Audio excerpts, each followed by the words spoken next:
So all religion is trying to gain something from God. A blessing, pleasure, reward. Judaism is the exact opposite. What happened at Mount Sinai, when God took us out of Egypt and brought us to Mount Sinai, he didn't tell us how to get to heaven. In fact, heaven isn't even mentioned in the Torah, except at the beginning. In the beginning, God created heaven and earth, and then the rest of the Torah is about earth. Heaven is not mentioned again. So we're not trying to get to heaven. In fact, we don't want to get to heaven because you got to die to get there. Not a good deal. What we want is to bring God down to earth. That's what happened at Mount Sinai. God came down to the mountain to tell us what he needs, not what we need. The reason we go to hell when we die is because we want to be with our friends.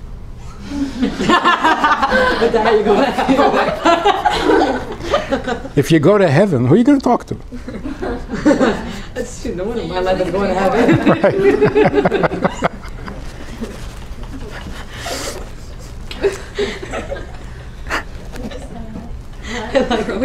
You know,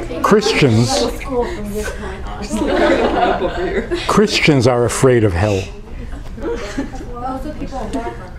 Right.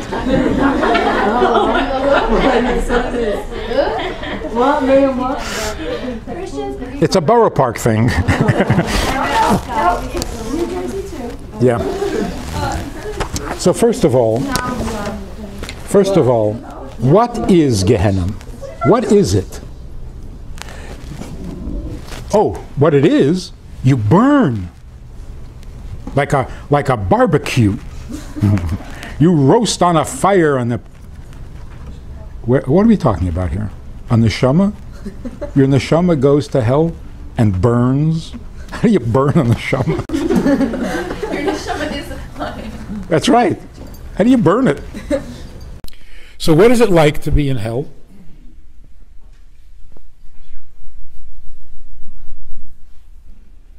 There is really a serious, proper definition or description of hell.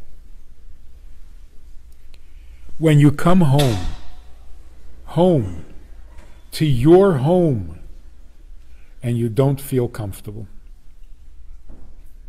That's hell. When you come to the place where you belong, and you don't feel like you belong, that is horrible. The burning in hell is not a fire with little demons with pitchforks. The burning in hell is the embarrassment that a soul feels when it doesn't know how to be a soul anymore. Some souls go back to the world of souls as if they never left. Completely comfortable being a soul. That's heaven. But when you're uncomfortable being a soul, because your soul is so used to being in a body, not being comfortable as a soul among souls, that's hell. How long does it take to readjust? Maximum 12 months.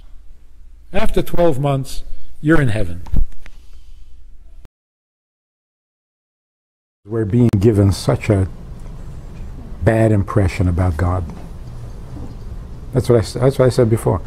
We'd say God doesn't need anything, he doesn't take anything from you, you can't do anything for him, but when he gets angry, you're in trouble. You know, that's a monster, that's not God. This minister back in Minnesota, very nice guy, we met, we were introduced for the first time, and he says, "So, do you believe in Jesus?" And he wasn't being aggressive, or he was straight talking, wants to know what I believe. So I said, "Look, I don't know much about Christianity. But I'm not looking for a God who's going to help me.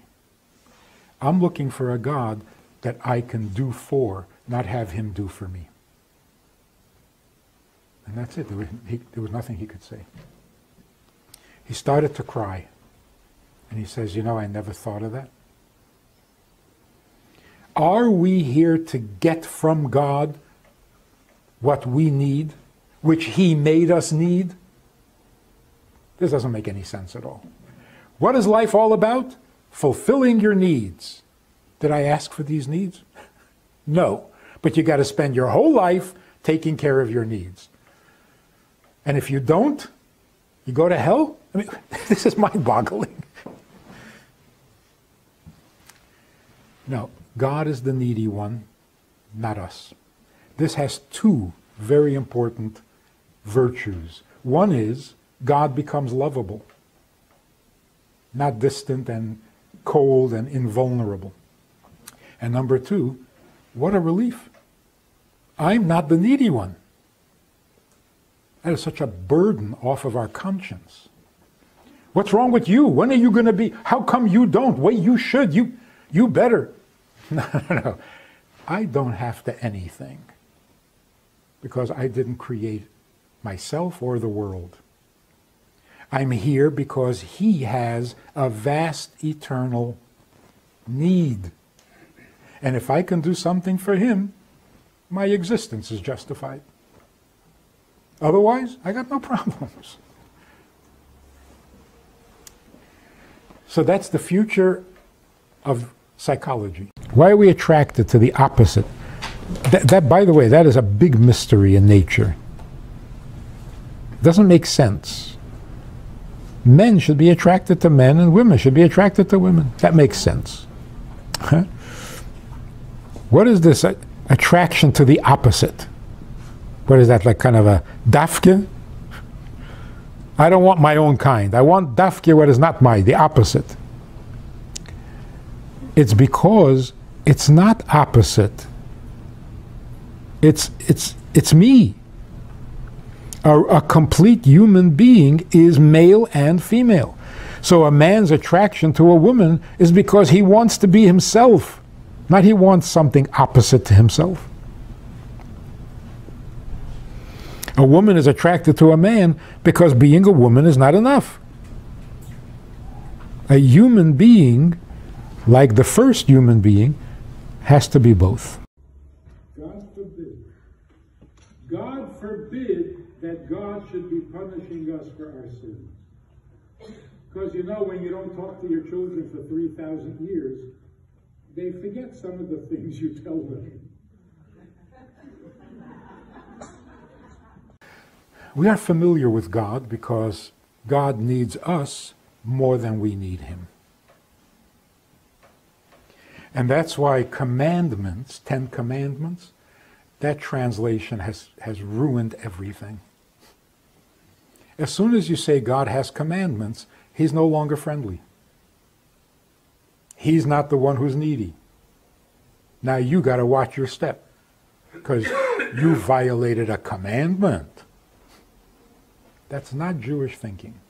Jewish thinking is, when God spoke to us at Mount Sinai, he wasn't telling us what we must do, he's telling us what he must have.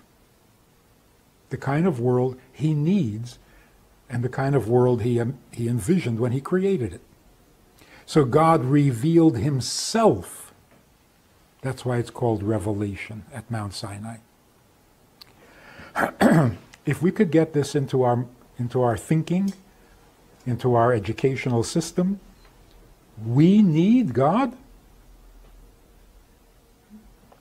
If he created us, then who needs whom? How did we become the needy ones when he created us? So, well, don't we need to eat and sleep and drink?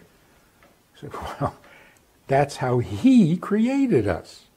There are developments where just simple natural instinct leads people to do what the Eibishter wants. That's a sign of Mashiach, not a sign of religiosity. So if everybody suddenly became religious, would that mean Mashiach is coming? No, that would mean we're really in trouble. Because when people become religious, it's not good for anybody. Modern times, the most convenient way to cover your hair is with a wig. If the wig happens to look better than your hair, bonus. If you're going gray and you don't want to be gray. So one of the things you'll notice is that there are no old women in this community. Men are all gray, but you won't find a single gray woman here because the wigs are great. Now, the fact that the wig looks good is a benefit. We're not trying to not look good. Beauty is not something you hide. Beauty is meant to be in the eyes of the beholder. So you don't hide beauty, you hide what is private. Beauty is not private. You can't be beautiful in privacy. When nobody's looking, you're beautiful. No, if nobody sees you, beauty loses all of its meaning. So we're not trying to not be beautiful or attractive. We're just trying to distinguish between what is meant to be public and what is meant to be private. The misunderstanding between Chabad and religious people is because we're not religious. We don't think religious. We just think Jewish. Right?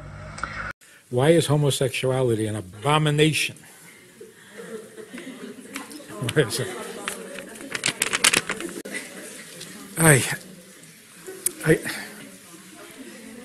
It's not. It's not. Homosexuality is an avera. That's what it is. It's an avera.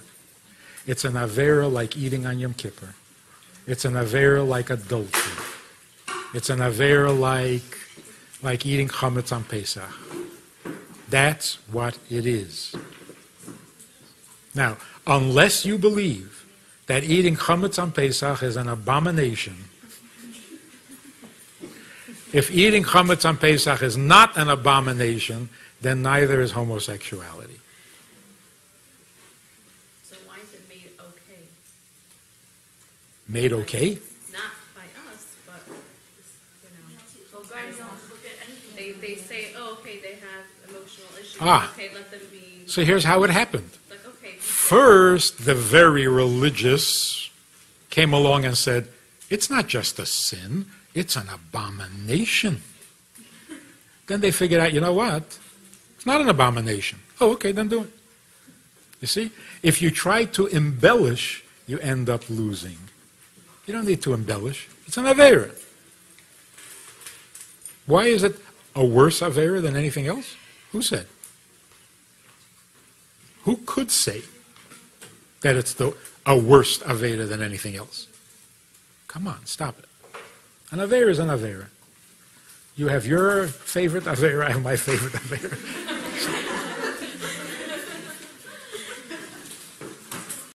So, calm down. There are 613 mitzvahs, which means there are 613 ways to misbehave. And we all do.